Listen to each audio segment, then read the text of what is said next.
So this episode is going to be specifically talking to all of my introverts out there.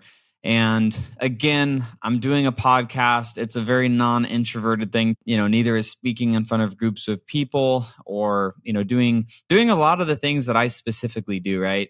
But I really wanted to have this conversation mainly because there's a lot of other individuals that are introverts like myself that really feel like they are kind of stuck in their box or stuck that they can't really be able to achieve the things that they want to, and because being an introvert holds them back. So that's what I want to talk about today. I think one of the best ways to go into identifying how you as an introvert are able to accomplish some really amazing things is really by the story of how myself and my business partner Pace Morby came together. And if you're anything like me and you're ambitious, you want to achieve big things, you want to accomplish, really great things in this life, there's things that you start to view online. You're on YouTube, you're watching different YouTubers, you're reading the books, and, what do all of these, YouTubers and these content creator influencers say? You got to be a closer. I'm the best closer. You got to be amazing at, sales. You have to be great at influencing people and doing all of those things. And so, I thought, even though I didn't necessarily ever love doing sales, that I just had to overcome that and, really think, well, Cody, you're just never going to be successful if you're not a great salesperson. And so that was a belief that I had going through a lot of my 20s. And, I'm 29 now, and I couldn't tell you that's further from the truth. And it's really about identifying what your specific strengths are and leaning into those. And so here's a story of, how, Pace and I met and came together and started doing business. And this kind of leads into a better understanding of how you can collaborate with other people so that you can do what you do best and in really lean into the skills that you have, and then identify other people that can help you in the areas that you may not be as strong in. And so when Pace and I met, I was listening to him on a podcast, just like, you're listening to me on this podcast right now. And he was talking about being an amazing closer, a great salesperson. And I was like, oh my gosh, like, this guy's doing tons of deals. He's really successful already in his business. This is amazing. And for me, I was generating lots of leads in my real estate business at the time. And I had a pretty organized system, and, I could really run transaction coordination in an organized way. And I could sell these, real estate deals pretty effectively as well. And, but what I didn't like to do was sales. I didn't want to talk to the sellers or more so negotiate and go through trying to, get a deal under contract anyway. And so listening to Pace on this podcast, I was like, man, if I could just learn to be as good at sales as he is, I would just freaking crush it. Because at the time, I thought I just needed to be as good as he was at sales. I didn't know what I know now, which is I didn't ever need to be that. But at the time, I didn't know. And sometimes what we don't know that we don't even know is what's holding us back from where we want to go. And so essentially what happened was I reached out to Pace, and in this conversation, I literally texted him because he gave out his phone number on the podcast. I probably won't ever do that on this podcast, but you can go follow me on Instagram, Cody Barton Official, and shoot me DMs on there. I'm pretty responsive on there, but he gave out his phone number. And so the way that I decided to reach out to him was I realized, look, this is a high value guy. He's doing great things. He probably has tons of people asking him to pick their brain, to pick his brain and, not really bringing any value. And so I thought, how do I differentiate myself from other people that are wanting to, steal this guy's time? And so what I did is I got out my phone, I texted him. I'm like, what do I have to offer him? And so I thought, well, I'm generating a lot of leads and I'm getting deals. Like, I'm doing business. I'm already successful. It's just I'm not at the level of success that I want to be at. And so I texted him this. I'm like, hey, Pace, my name's Cody Barton. I saw you on, so-and-so's podcast.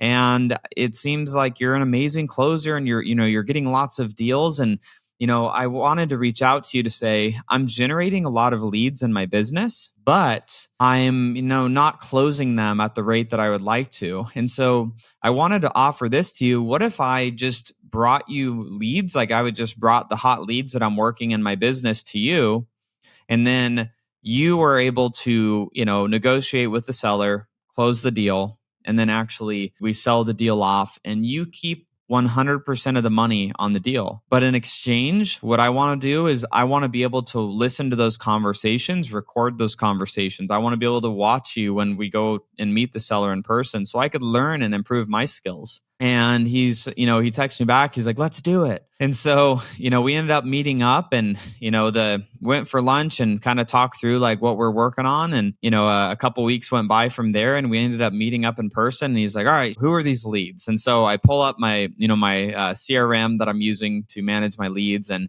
I'm like, Desiree, this is the first one that, I think there's an opportunity here. She's like, all right, call her. So call her up.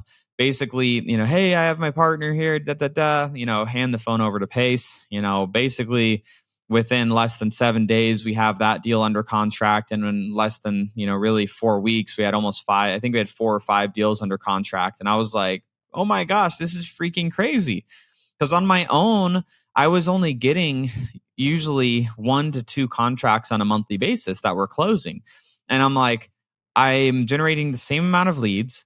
And within 4 weeks, we have 4 or 5 contracts. And I'm like, we literally doubled what we were doing within, not changing anything besides just having him be the one that's talking to these homeowners once I generated the lead. And so the interesting thing was, once we got the first deal, he's like, hey, we got this deal done, but I don't want to take all the money. I think we should just split it 50-50. And I'm like, perfect. Sounds good to me. Like I'm okay with that. But here's the lesson. And that is I was willing to spend my money, my time, my energy, generating the lead, giving it to him and allowing him to make 100% of the money. Now, why would I do that? Because of the education that I would be able to get learning in that process was more valuable than that one deal or those 2 or 3 deals. I was going to get the education to grow my skill set. And so, just taking a stop at this point and just realizing like, especially if you're newer in your business journey or, maybe you're already successful and you're wondering why you're not achieving, higher levels of success, or maybe you're not able to get yourself around other high achievers. And this is one of the ways that I've always focused on doing it is what is the value that I could bring them? And that's what I'm going to lead with first. I want to be a go-giver and not just be a taker. People that ask, let me pick your brain. People that ask, can I take you to lunch? People don't want to do that, especially successful people. Successful people are busy. I'm busy. I can buy my own lunch. Pace could buy his own freaking $20 lunch so that we can buy our own coffee. So my suggestion would be don't ask people to pick their brain. Don't ask them to buy them lunch. Don't ask them to buy them a coffee because they can buy their own coffee, their own lunch. What you should do instead is identify what is it that you have to bring of value and lead with that and not ask for something crazy in exchange. Because there's within that conversation, like notice I said I did want something in exchange. It was I wanted to learn, but I was bringing significantly more value than I was asking for. I wasn't asking, can I just go and watch you do what you're doing in your business and bring you no value? I was, let me give you leads and free money. And in exchange, just let me listen to what you're doing to make that money that I'm handing over to you, right? So that's one of the common things that I see a lot of times, especially when people are newer in business, is they come from this place of scarcity or from this place of, entitlement of just because you are in the same business, it entitles you to be able to go and, just pull information out of people that have spent years and blood, sweat, and tears accomplishing what they've accomplished. And so leading with value is always going to be super helpful in getting you to where you want to go. But again, this conversation is really for, again, like me being an introvert, I didn't like doing sales. I felt like I won the lottery in this situation. I was like, oh my gosh, like I get to do what I like to do. I get to generate the lead. I get to just follow up with them. Like I didn't have to sell them. I just had to tee up the conversation, qualify them, and then pass the baton. Here you go, Pace. he would, actually have the negotiation from that point, get the deal done. And so it was such an amazing win-win situation. And so that's something that you can identify as if you're an introvert, and you may have different skills, like, maybe you're an engineer, or maybe you're, in software and you know how to write code. Like, there's a lot of different skills that you might be able to have.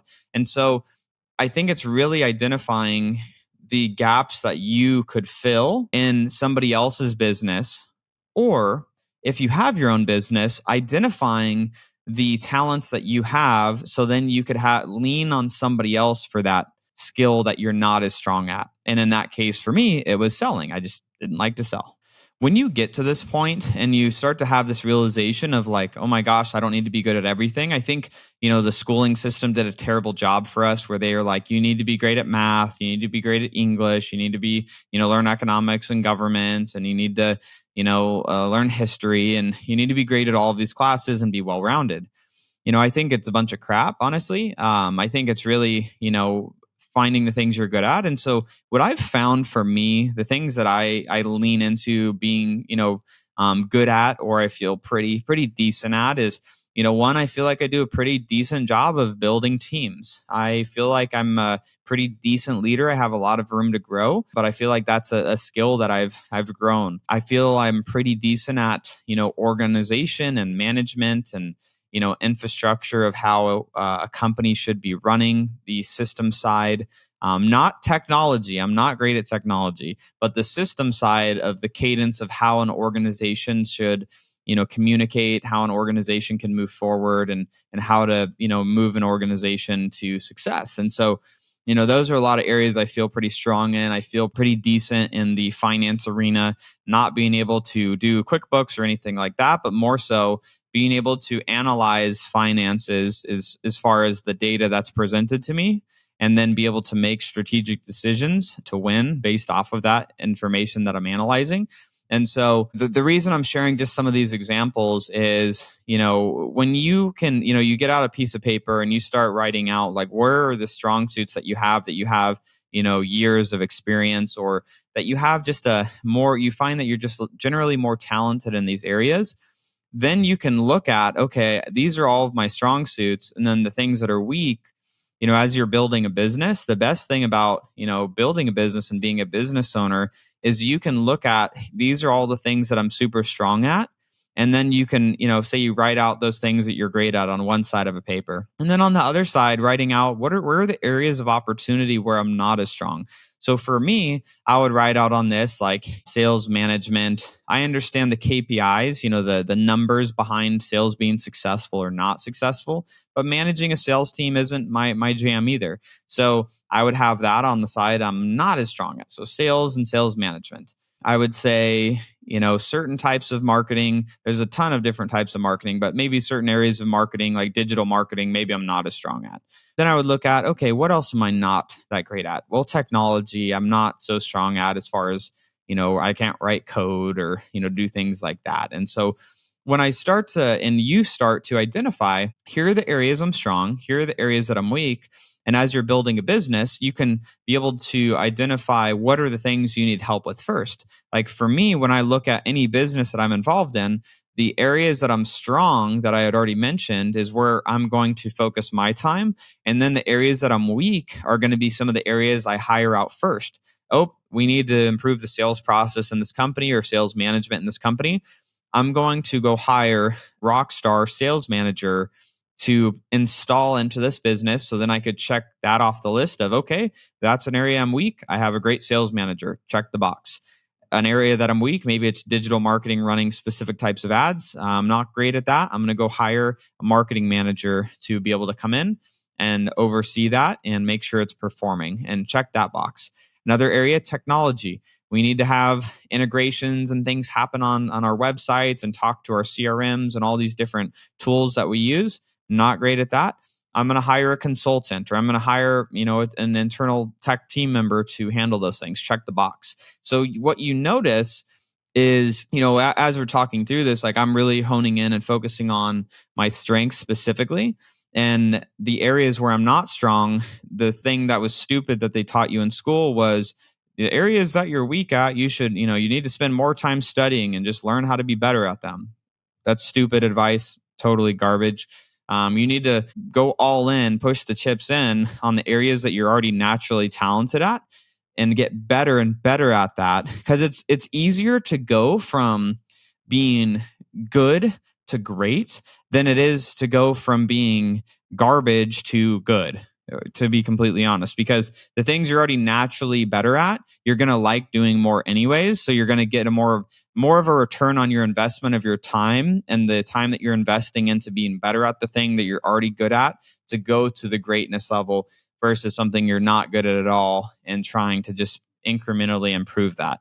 So that's the great thing about business is you can build the teams and you could find talented people to support the gaps that you're not able to fill. And then at the same time, going through an exercise like writing those things out, what you're good at, what you're not, when you're going into an organization, maybe you're going as an introvert and you're going to be an employee or team member for a company, the areas that you can fill the gap. Or if you're building a company, the areas you're going to need to hire first. Because if you're not great at sales, hire that out first. But, if it was the other way around and you were great at sales and maybe you're not as good at operations and organization, you would probably hire an operations person first instead of sales. So you just kind of, you look at, all of the skills on the table and then you organize and make decisions based off of that. Now, jumping back to the, conversation, about Pace and I, partnering up, I think the thing that really creates a lot of, success within that is, if you're maybe newer to following me and you're listening to this and, you have no idea who Pace is, we're basically polar opposites. We're like, I'm, pretty introverted, but, and very operations focused and, very detail oriented thinking. And Pace is, polar opposite in the sense of like very big visionary, very extroverted, very sales, marketing, vision, excitement, oriented. And so, where we've been at the time of this recording, working together for about 5 years in the different businesses that we've been building, it's been really interesting because we've been able to continue to compound the successes and create more businesses, buy businesses, and, scale all sorts of companies because we've just really leaned into our strong suits. And so when you're on this journey of really figuring out where you belong, it can be hard. And especially as an introvert, you're not, you're typically, if you're like me and someone invites you to a meetup, like I'm the guy who goes to a meetup and I stand in the corner and anxiously wait for it to end so I can go home. I'm not running around and meeting everybody. Like people come up to me, I talk to them, and otherwise it's just like social anxiety and I don't want to talk to anybody. And not because I don't like people, but I don't like small talk. Like I'm not great at those things unless you want to have a conversation of, hey, I specifically have this question around, how did you scale your business from this point to this point? And who are the key hires? Like those are conversations that I'm like, yeah, like let's talk about it. I can dive right into that and have a fun conversation. But so if that's you in a similar way, keeping in mind and, having the encouragement that you can be extremely successful by just being you as an introvert and just being the you that you've always meant to be and just going in on the things that you're already good at. And so what I would do, is kind of, really an action item from this conversation that we're having today is looking at, right? One, what are the things that you're great at? Number two, identifying either the companies or people that could maybe support what you're trying to accomplish by, leveraging their strengths and then them leveraging your strengths to be successful together, either creating partnerships or hiring great team members that can support you. And the final thing is, actually taking the time to do this and taking inventory. So oftentimes we can downplay the things that we're good at because that's the neat part or interesting part is we're so good at them naturally that we're just like, I just, for me, I'm like, I just, I guess I'm okay at operations. And it's just my brain naturally knows how to solve complex, critical situations operationally. And so I can downplay it as like, I can do that, or versus, you look at like a professional basketball player, right? Like obviously they practiced and, they've worked hard for a lot of years and they make, shooting 3-point shots look like a breeze and it's simple.